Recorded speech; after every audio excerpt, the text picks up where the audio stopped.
Are you facing confusions about the course? How to study, when to study and what to study? Then do subscribe my YouTube channel. This is me here, Dr. Fatima Al-Zuhra. Let's start. ഇന്ന് ഞാനിവിടെ പറയാൻ പോകുന്നത് bachelor of dental surgery കോഴ്സിൻ്റെ ഒരു ചെറിയ overview ആണ്. നമ്മളൊക്കെ first year കയറിയ സമയത്ത് ഇതൊക്കെ പറഞ്ഞു തരാൻ ആരെങ്കിലും ഉണ്ടായിരുന്നോ? എൻ്റെ ഓർമ്മയിലില്ല. പിന്നെ ഒരു ഓറിയൻറ്റേഷൻ ക്ലാസ് ഒക്കെ കിട്ടിയ സമയത്താണ് ഓക്കെ ഇതാണ് കോഴ്സ്, ഇതാണ് സബ്ജക്റ്റ് എന്നൊക്കെ മനസ്സിലാക്കി റിയലൈസ് ചെയ്ത് വന്നത്. കറക്റ്റ് അല്ലേ? യെസ്. അപ്പോൾ BDS പഠിച്ചു കഴിഞ്ഞവർക്ക് മനസ്സിലാകും. എൻ്റെ ഈ വീഡിയോ കാണുമ്പോൾ എന്തെങ്കിലും മിസ്റ്റേക്സും എന്തെങ്കിലും ഉണ്ടെന്നുണ്ടെങ്കിൽ please remind me, I will B correcting. എനിക്ക് അറിയുന്ന കാര്യങ്ങളാണ് ഞാൻ നിങ്ങളടുത്ത് ഷെയർ ചെയ്യുന്നത്. അപ്പോൾ പ്രത്യേകിച്ച് allotment, first allotment, second allotment, third allotment ഒക്കെ കിട്ടി ഒരു BDS പ്രൈവറ്റ് അല്ലെങ്കിൽ ഗവൺമെൻറ് മെഡിക്കൽ കോളേജിലേക്ക് എൻ്റർ ചെയ്യുന്ന സ്റ്റുഡൻസിന് ഇത് യൂസ്ഫുൾ ആവുന്ന വീഡിയോ ആയിരിക്കും. വാട്ട് ടു സ്റ്റഡി എന്ന ക്വസ്റ്റ്യൻ അറിയണമെന്നുണ്ടെങ്കിൽ ആദ്യം വാട്ട് ആർ ദ സബ്ജക്ട്സ് എന്നുള്ളത് അറിയണം. സബ്ജക്ട്സ് ഏതൊക്കെയാണ് ഓരോ വർഷവും നമുക്ക് പഠിക്കാനുള്ളത് എന്നുള്ളതാണ് ഫസ്റ്റ് നമുക്ക് ക്ലിയർ ആവേണ്ടത്. ഫസ്റ്റ് ഇയറിൽ നമുക്ക് 4 സബ്ജക്ട്സ് ആണ് വരുന്നത്, അതായത് 3 papers. First is general physiology and second one is biochemistry. ഈ 2 സബ്ജക്ട്സും ഒരു സിംഗിൾ പേപ്പറിലാണ്. ആൻഡ് ദ സെക്കൻഡ്, അതായത് തേർഡ് സബ്ജക്ട് എന്ന് പറയുമ്പോൾ ജനറൽ അനാട്ടമി ആണ് second paper. And the third paper ആയിട്ടുള്ള ഫോർത്ത് ആയിട്ടുള്ള സബ്ജക്റ്റ് എന്ന് പറഞ്ഞാൽ dental anatomy, which is A dental subject. അപ്പോൾ ഇത്രയും ക്ലിയർ ആയല്ലോ. അതായത് ഈ 4 സബ്ജക്ട്സ് ആണ് നമുക്ക് മെയിൻ ആയിട്ട് ഫസ്റ്റ് ഇയറിൽ പഠിക്കാനുള്ളത്. ഫിസിയോളജി ആവട്ടെ, ബയോകെമിസ്ട്രി, ജനറൽ അനാട്ടമി, ഇതൊക്കെ ബേസിക്സ് ആണ്. ഇത് MBBS കാർക്കും പഠിക്കാനുള്ളതാണ്.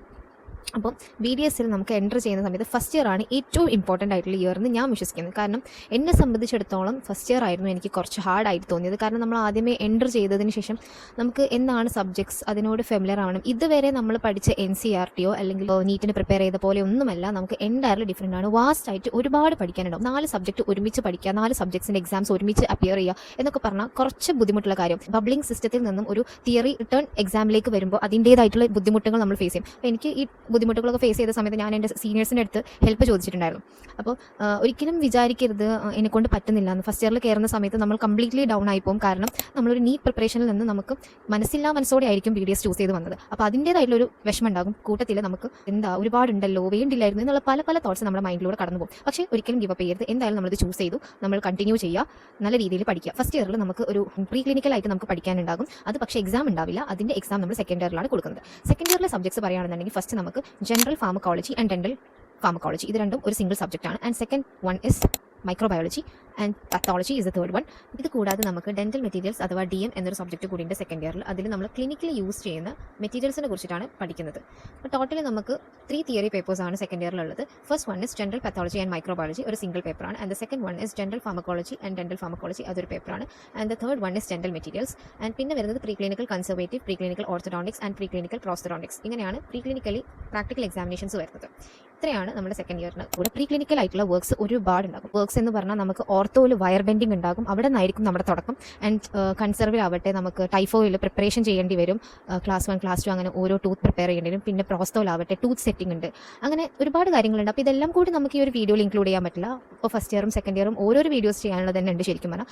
അപ്പോൾ നിങ്ങൾക്ക് ആവശ്യമുണ്ടെന്നുണ്ടെങ്കിൽ എൻ്റെ അടുത്ത് കോമൻറ്റ് ബോക്സിലേറ്റോ പറഞ്ഞാൽ മതി, ബ്രീഫായിട്ട് പറഞ്ഞുതരാം. അപ്പോൾ നമ്മൾ ഫസ്റ്റ് ഇയറിൽ പറഞ്ഞത് മനസ്സിലായല്ലോ. ഇനി സെക്കൻഡ് ഇയറിൽ നമുക്ക് പ്രീ ക്ലിനിക്കലാണ് നമ്മൾ കൂടുതൽ വെയിറ്റേജ് ഉള്ളത്. എക്സാം ആവട്ടെ നല്ല വെയിറ്റേജ് ഉള്ളത് പ്രീ ക്ലിനിക്കലാണ്. പ്രീ ക്ലിനിക്കൽ നമുക്ക് മിസ് ചെയ്തിട്ടുണ്ടെന്നുണ്ടെങ്കിൽ ചിലപ്പോൾ ആ ഇയർ തന്നെ ബാക്ക് ആവാൻ ചാൻസസ് ഉണ്ട്. ഫസ്റ്റ് ഇയർ കുറച്ചും കൂടി ഭയങ്കര ആ ഒരു സ്റ്റാർട്ടിംഗ് ബുദ്ധിമുട്ടായിരിക്കും. സെക്കൻഡ് ഇയർ എന്ന് പറയുമ്പോൾ പ്രീ ക്ലിനിക്കൽ ആയിട്ടുള്ള വർക്ക്സ് കൊണ്ട് ഭയങ്കരമായിട്ട് ബുദ്ധിമുട്ടുണ്ടാകും. ആൻഡ് തേർഡ് ഇയറിലേക്ക് നമ്മൾ വരുന്ന സമയത്ത് പ്രീ ക്ലിനിക്കൽ വർക്ക്സിൽ നിന്നും ക്ലിനിക്കൽ വർക്ക്സിലേക്ക് കയറാൻ പോവുകയാണ്. അതായത് പേഷ്യൻസിനായിട്ട് കൂടുതൽ ഇൻട്രാക്റ്റീവ് ആവും. അതുപോലെ നമ്മൾ പ്രാക്ടിക്കലി പേഷ്യൻസിൽ ചെയ്യാൻ തുടങ്ങും. റിയൽ പേഷ്യൻസിലാണ് നമ്മൾ പെർഫോം ചെയ്യാൻ പോകുന്നത്. അവിടെ മുതലാണ് നമ്മുടെ സ്കിൽസ് നമുക്ക് ഡെവലപ്പ് ചെയ്യാൻ ഒരു ഓപ്പർച്യൂണിറ്റി കിട്ടുക. അപ്പം എൻഡോ, പ്രോസ്റ്റോ, ഓർത്തോ, പീഡോ, OMFS എല്ലാ വിഭാഗത്തിലേക്കും ക്ലിനിക്കലി നമുക്ക് പോസ്റ്റിംഗ് ഇട്ടിട്ടുണ്ടാകും. അവിടെയൊക്കെ പോയി നമുക്ക് ഇങ്ങനെ പതിയെ സീനിയേഴ്സ് ചെയ്യുന്നത് കണ്ടിട്ടാവട്ടെ, ടീച്ചേഴ്സ് പറഞ്ഞു തരുന്നതും എല്ലാം വെച്ച് നമുക്ക് ഓരോരോ കാര്യങ്ങൾ ചെയ്ത് തുടങ്ങാനുള്ള സമയമായിരിക്കും. എക്സാംസ് ഉണ്ടാവില്ല, പക്ഷേ ഇത് എക്സാം നമ്മൾ കൊടുക്കുന്നത്, അതായത് ഇതിന്റെ പ്രാക്ടിക്കൽസും തിയറി ഫൈനൽ ഇയറിലാണ് കൊടുക്കുക. ഈ 2 വർഷം നമ്മൾ സ്ട്രഗിൾ ചെയ്തിട്ട് പിന്നെ തേർഡ് ഇയർക്ക് ഒരു റിലാക്സേഷൻ പീരീഡ് ആണെന്ന് ശരിക്കും പറയാം. ഒരു ഹണിമൂൺ പീരീഡ് എന്നൊക്കെ പറയും. ഇപ്പോൾ എനിക്കും ഒരുപാട് പഠിക്കാനുണ്ടായതുകൊണ്ട് ആരാ പറഞ്ഞത് ഇതൊക്കെയെന്ന് ചോദിച്ചു. ബട്ട് കമ്പാരിറ്റീവ്ലി ഒരു റിലാക്സേഷൻ പീരീഡ് തന്നെയാണ്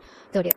സോ തേർഡ് ഇയറിൽ പഠിക്കാനുള്ള subjects general medicine, general surgery, അതുപോലെ ഓറൽ പത്തോളജിയാണ് ഡെന്റൽ സബ്ജക്ട്. ബാക്കി രണ്ടും ബേസിക്സ് ആണ്. ഇപ്പോൾ നമ്മുടെ കോളേജിൽ അല്ലെങ്കിൽ വേറെ പുറത്തുള്ള ഹോസ്പിറ്റൽസിലൊക്കെ നമുക്ക് പോസ്റ്റിങ്സ് വരും. അപ്പോഴാണ് നമുക്ക് സ്റ്റെത്തിൻ്റെ ഒക്കെ ആവശ്യം ശരിക്കും വരുന്നത്. പല കുട്ടികൾക്കും ഒരു ഡൗട്ട് ഉണ്ട്, ഫസ്റ്റ് ഇയറിൽ തന്നെ സ്റ്റെത്തസ്കോപ്പിൻ്റെ ആവശ്യമുണ്ട്. സ്റ്റെത്തസ്കോപ്പ് നമുക്ക് മെയിനായിട്ട് പോസ്റ്റിങ്ങിൻ്റെ സമയത്ത് ജനറൽ മെഡിസിൻ, ജനറൽ സർജറി ഓരോരോ കേസസ് വരുന്ന സമയത്ത് COPD കേസസ് ഒക്കെ നമുക്ക് വരുമ്പോൾ അതിൻ്റെ BP നോക്കാനും അതിനൊക്കെയാണ് നമ്മൾ മെയിനായിട്ട് സ്റ്റെത്ത് യൂസ് ചെയ്യുന്നത്. നമ്മൾ ഫൈനൽ ഇയർ, തേർഡ് ഇയർ നമ്മൾ അങ്ങനെ റിലാക്സ് ചെയ്ത് പോയി ഫൈനൽ ഇയറിലേക്കൊരു പോക്കുണ്ട്. അതെന്ന് പറഞ്ഞാൽ എങ്ങനെയാണ് എക്സ്പ്ലെയിൻ ചെയ്യേണ്ടതെന്നല്ല. നമ്മൾ ഇത്രയും കാലം എഫേർട്ട് ഇട്ട് സ്ട്രഗിൾ ചെയ്ത് വന്നതിനേക്കാൾ എൻറ്റയർലി ഡിഫറൻ്റ് ആണ്. അതായത് പാർട്ട് എ പാർട്ട് ബി രണ്ട് പാർട്സ് ഇൻക്ലൂഡ് ചെയ്തിട്ടായിട്ട്, അതായത് പാർട്ട് എയും പാർട്ട് ബിയും ഇൻക്ലൂഡ് ചെയ്തിട്ടുള്ള ഒരു വർഷമാണ് ഫൈനൽ ഇയർ എന്ന് പറഞ്ഞാൽ. പാർട്ട് എയിൽ നമുക്ക് വരുന്നത് 4 സബ്ജക്റ്റാണ്, പാർട്ട് ബിയിലും 4 സബ്ജക്ട്സ് ആണ്. ഈ 8 സബ്ജക്ട്സ് ഒരുമിച്ച് ഫൈനൽ ഇയർ ആയിട്ട് എഴുതുന്ന വേറെ യൂണിവേഴ്സിറ്റീസ് ഉണ്ട്. പക്ഷേ കുഹാസിൻ്റെ അണ്ടറിലാണെങ്കിൽ പാർട്ട് എ പാർട്ട് ബി ആയിട്ടാണ് വരുന്നത്. ഡീംഡ് യൂണിവേഴ്സിറ്റീസിലൊക്കെ 8 സബ്ജക്റ്റും ഒരുമിച്ചാണ് അവർ എക്സാം കൊടുക്കുന്നത്. സോ പാർട്ട് എയിൽ എന്ന് പറയുമ്പോൾ നമുക്ക് 4 സബ്ജക്ട്സ്. അതിൽ first one oral medicine and radiology, second one is orthodontics, third one is public health dentistry and fourth one is periodontics. അങ്ങനെ 4 സബ്ജക്ട്സ് ആണ്. പാർട്ട് ബിയിൽ വരുന്നത് first subject oral and maxillofacial surgery OMFS എന്ന് പറയും, and second one is prosthodontics, and third one is conservative and endodontics, and fourth one is periodontics. ഈ 4 subjects. So ഇത്രയും subjects ആണ് നമുക്ക് ശരിക്കും ബാച്ചലർ ഓഫ് ഡെന്റൽ സർജറി എന്ന കോഴ്സിൽ പഠിക്കാനുള്ളത്. തിയറി എക്സാംസും ഉണ്ട്, പ്രാക്ടിക്കൽ എക്സാംസും ഉണ്ട്. പാർട്ട് എയിൽ തിയറി എക്സാംസിൻ്റെ കൂടെ പ്രാക്ടിക്കൽസും വരുന്ന ആ സമയത്ത് നമ്മൾ പേഷ്യൻസിൻ്റെ അടുത്ത് കൺവിൻസ് ചെയ്യേണ്ടി വരും, പേഷ്യൻസിനെ നമ്മൾ ഹയർ ചെയ്യേണ്ടി വരും. കാരണം ചില സിറ്റുവേഷൻസിൽ നമുക്ക് പേഷ്യൻസ് വില്ലിങ് ആയിരിക്കണം എന്നില്ല. അപ്പോൾ അവരുടെ കുറേ അങ്ങനത്തെ കുറേ സിറ്റുവേഷൻസ് നമ്മൾ ഗോ ത്രൂ ചെയ്യേണ്ടി വരും. അപ്പോൾ ഇതെല്ലാം കടന്നിട്ടാണ് ഒരു BDS ആയിട്ടുള്ള ഒരു ഗ്രാജുവേറ്റ് ഇറങ്ങുന്നത് എന്നുള്ളത് എല്ലാവരും മനസ്സിലാക്കിയാൽ കൊള്ളാം. എല്ലാവരും വിചാരിക്കും എളുപ്പത്തിൽ അങ്ങോട്ട് പഠിച്ച് തീർക്കാൻ പറ്റുന്നത്. പിന്നെ ഇതിൻ്റെ ഈ ബാച്ചലർ ഓഫ് ഡെന്റൽ സർജറിൻ്റെ ഏറ്റവും വലിയ ഹൈലൈറ്റ് എന്ന് പറഞ്ഞാൽ എല്ലാ വർഷവും ഇയർ ബാക്ക് ഉണ്ടാവും.